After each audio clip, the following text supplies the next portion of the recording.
안녕하세요. 책 시너지를 내는 작가 유길문입니다. 오늘 여러분들에게 공유드릴 책은 피렌체의 빛나는 순간이라는 책입니다. 이 책은 원광대학교 성재환 교수님께서 쓴 책인데요.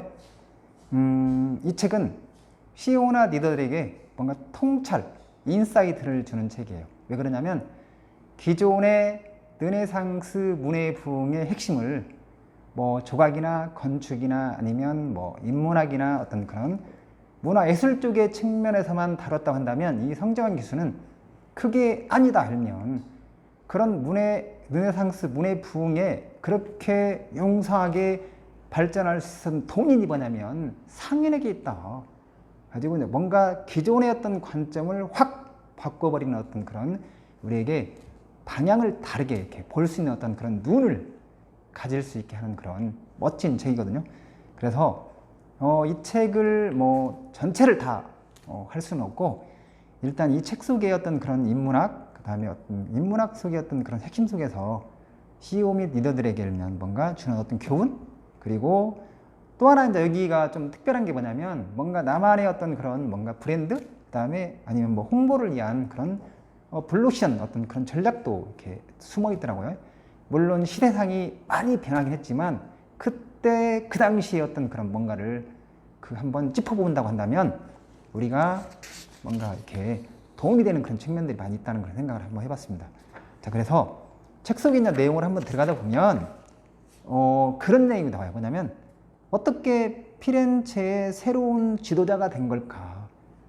그렇게 많은 그런 이렇게 사업하시는 분들이 많이 있었을 거잖아요. 근데 갑자기 메디치 가문이 뜨게 됐잖아요. 근데 도대체 그 동인은 뭘까? 한번 그 부분을 한번 여러분들도 궁금하시죠? 그 부분을 한번 제가 짚어 드리도록 하겠습니다. 근데 이제 이런 내용이 나와요. 거기에 책 속에 보면 코시모의 아버지 조반니는 누구냐면 이 처음에 메디치 가문의 어떤 창업자.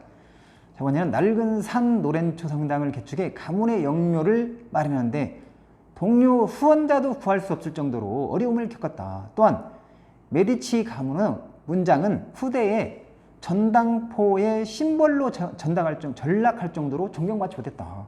그런데 어떻게 이러한 가문이 르네상스 시대의 예술과 문화의 꽃을 피우는 주인공이 된 것일까?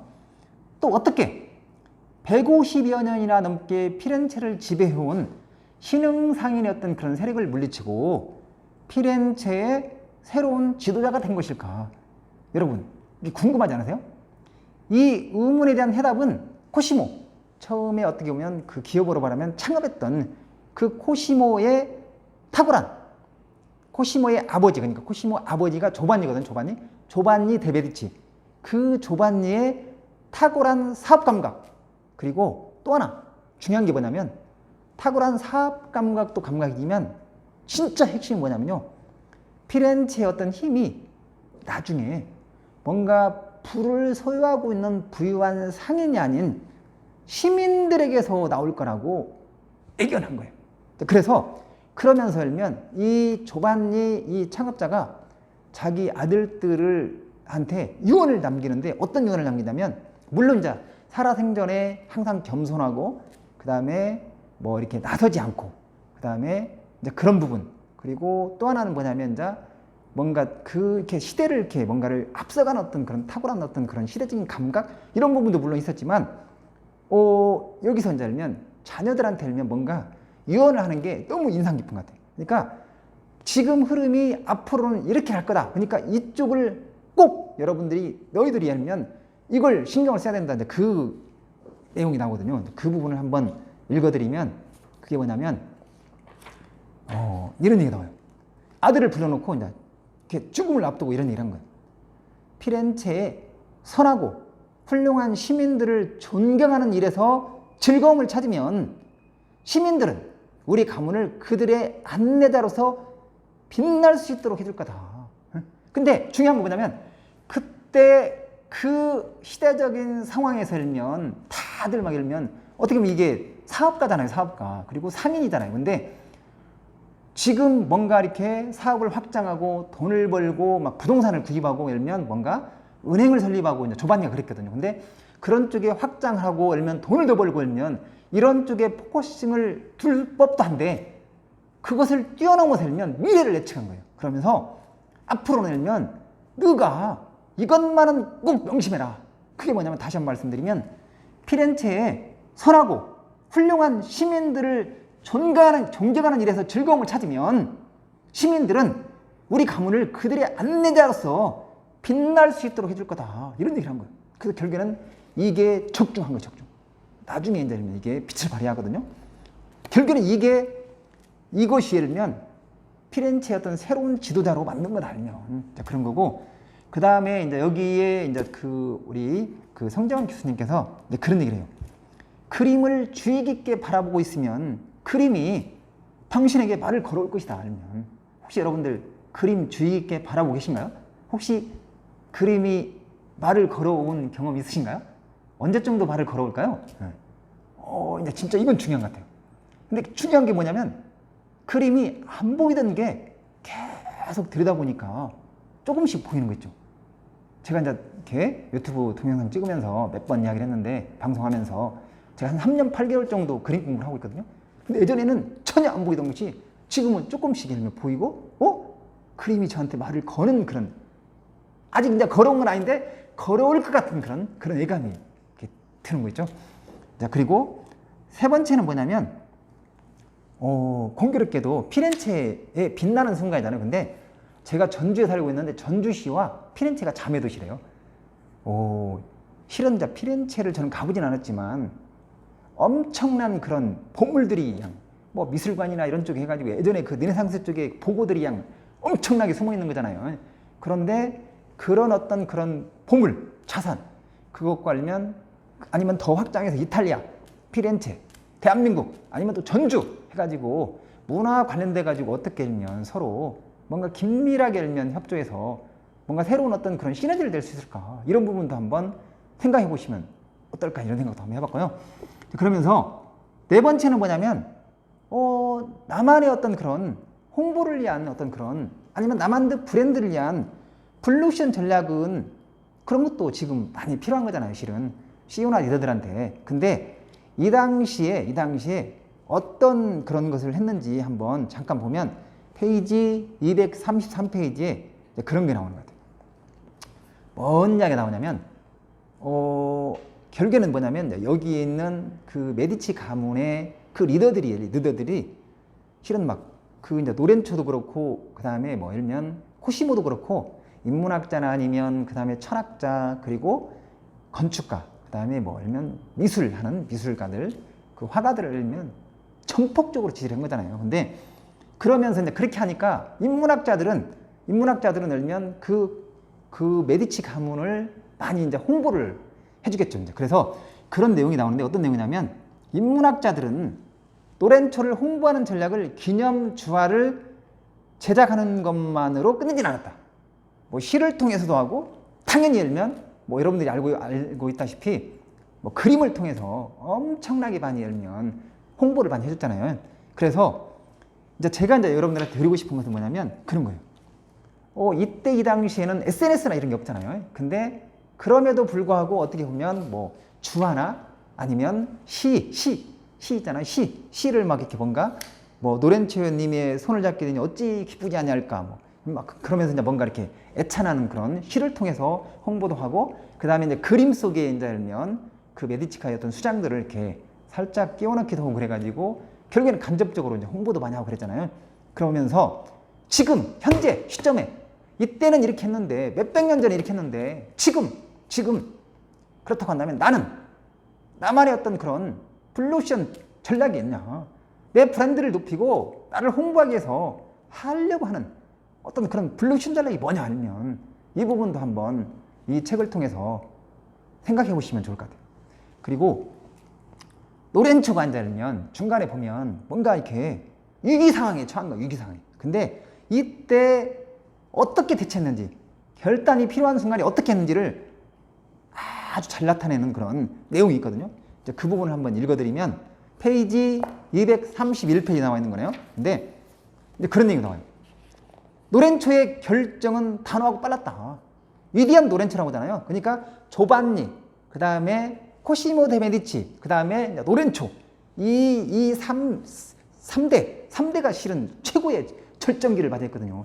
조반니가 뭔가 처음에 어떤 그런 기반을 완벽하게 담갔다고 한다면 코시모가 아니면 뭔가를 확장하고 외연도 확장하고 그 다음에 뭔가 이렇게 사업적으로 확 일군 다음에 노렌초가 막 거의 칭송을 받을 정도로 하면 대단한 업적을 이루었잖아요. 근데 그럼에도 불구하고 노렌초가 젊었을 아주 젊게 해가지고 그 자리에 이제 뭔가 수장의 자리에 오르니까 위기 상황이 많이 있었거든요. 근데 그럴 때 이제 어떤 얘기가 나오냐면 노렌초의 결정은 단호가 빨랐다. 노렌초는 피렌체가 처한 위험 앞에서 생각할 시간은 이미 지났고 이제 행동으로 옮길 때이다. 나는 나폴리로 떠나기로 결정했다. 내 목숨을 걸어서라도 내 나라를 구해하는 책무가 나에게는 있다. 라는 말을 남기고 호위군사도 거느지 않은 채 홀로 나폴리를 떠난 거예요. 그래서 거기 가가지고 10주 만에 그것을 해결한 거예요. 자칫하면 전쟁으로 확산될 것을 혼자 당신의 몸으로 가서 해결한 거예요. 그런 내용이 나오고요. 그 다음에 여기 이제 책 속에 보면 단테의 신곡이 나오거든요. 근데 여기에 이제 성장 교수님이 단테 신곡을 계속 이야기하길래 저도 한 2번 정도 읽어본 것 같아요. 근데 이제 뭐 지옥, 연옥, 뭐 이렇게 천국 관련돼 가지고 이제 쭉 전개되는데 좀 문학 작품이기도 하면서 좀 이렇게 어렵더라고요. 저는 2번 읽었는데 다음에 또 기회가 되면 또 읽어볼 거고, 그 다음에 이제 책 속에 보면 또 마키아벨리의 군주론도 나오거든요. 그런데 성장 교수님이 단테의 신곡 마키아벨리 군주론 엄청 읽으면 이 부분을 강조 많이 했거든요. 그래서 나중에 이제 기회가 된다고 한다면 그 부분을 더 알면 우리 성장 교수님한테 좀 인사이트도 얻고 또 알면 만나고 또 이야기도 나누고 이렇게 하고 싶은 마음이 있고요. 그 다음에 여기에 이제 보면 그런 얘기 나와요. 플랫폼을 설치해라. 그리고 정기적인 모임을 가져라. 하고 도대체 일면 이때 이 당시에 어떻게 뭘 했는지를 한번 그 내용을 한번 잠깐 한번 또 들어보도록 하겠습니다. 페이지 207페이지 나오는 건데요. 이 사람들 인문학자들이 모여가지고 뭘 했냐면 인문학자, 뭐 건축가, 뭐 막 이렇게 하고 정기적으로 모여서 뭘 했냐면 고대 로마 제국의 인문학적인 지식과 그리스 시대의 철학 사상으로 부장한 인문학자들은 노렌초의 후원으로 새롭게 지어진 카스텔로 별장에서 총기적인 모임을 가졌다. 근데 거기서 뭘 했냐면 뭐 인문학 서적을 같이 탐독하고 같이 토론을 하고 철학책을 읽는 그 다음에 어떤 그런 뭔가 새로운 어떤 사상에 대해서 같이 토론하고 연구하고 막 그래요. 정기적인 모임 가진 거예요. 그러면서 이제 거기서 뭔가 더 새롭게 이제 정책을 펼치고 그 다음에 이제 블루오션을 또 발견하고 이런 내용이 나오거든요. 자, 그렇다고 한다면 혹시 여러분들은 어떤 모임을 한번 가져보고 싶으세요? 한번 이런 쪽에 한번 고민을 한번 해보시면 좋겠어요. 정기적인 모임, 나는 어떤 모임을 한번 만들고 싶은지. 근데 이 부분은 좀 뭔가 이렇게 우리한테 인사이트를 주는 것 같아요. 그리고 책 속에 보면 이런 얘기 나와요. 교황 이제 뭐 피우스 2세가 한 손에는 성경책을 들고 다른 한 손에는 인문학책을 들었다는 거예요. 그래서 이제 이 책 속에서 이제 아니, 나는 한 손에 여러분들 어때요? 한 손에 어떤 걸 들고 싶으세요? 또 한 손은 어떤 걸 들고 싶으세요? 응?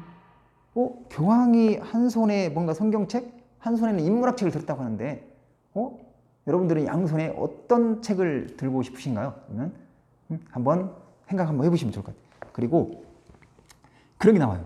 뭐가 나오냐면 코시모 조반니 다음에 코시모라고 했잖아요. 코시모. 근데 코시모 데 메디치가 그 플라톤자 임종을 앞두고 어디에 있었냐면 플라톤 아카데미. 근데 결국에는 카레지 별장. 자기의 어떤 그런 큰 성전도 아니고 일면 그 어떤 그런 카레지 별장 아카데미 하는 그런 별장에서 일면 이런 얘기를 한 거예요. 이 내용이 참 감동으로 다가왔거든요. 근데 어떤 내용인지 한번 잠깐 보면 그런 얘기가 나와요. 뭐라고 나오냐면 임종을 앞두고 있는데 거기에 있는 그 폴리시나로라는 그런 인문학자한테 뭐라고 하냐면 이제 곧 있으면 죽을 수 있잖아요. 근데 당신이 번역하고 있는 지고의 선이라는 책을 가져오시오. 이렇게 이야기한 거예요.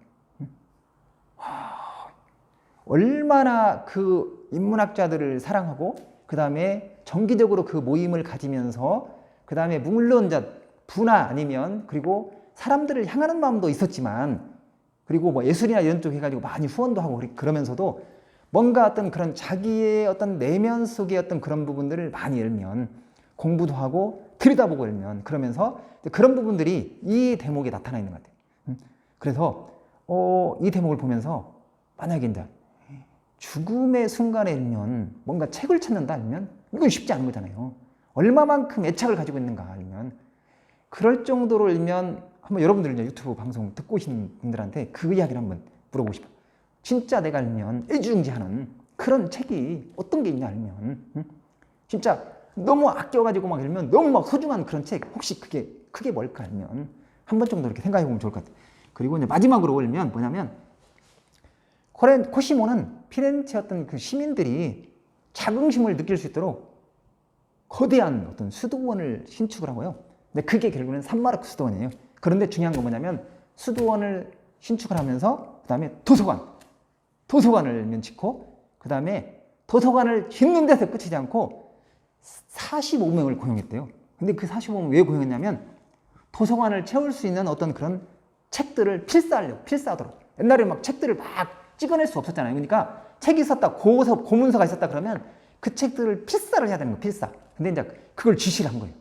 그런 것처럼 어떤 간에 그 코시모 데미치가 책에 대해서 뭔가 어떤 그런 인문학자들이나 아니면 주변의 철학자들이나 이런 쪽에 뭔가 이렇게 계속 후원하고 이런 부분들이 애정이 열면 그게 담겨있는 그런 내용인 것 같아요.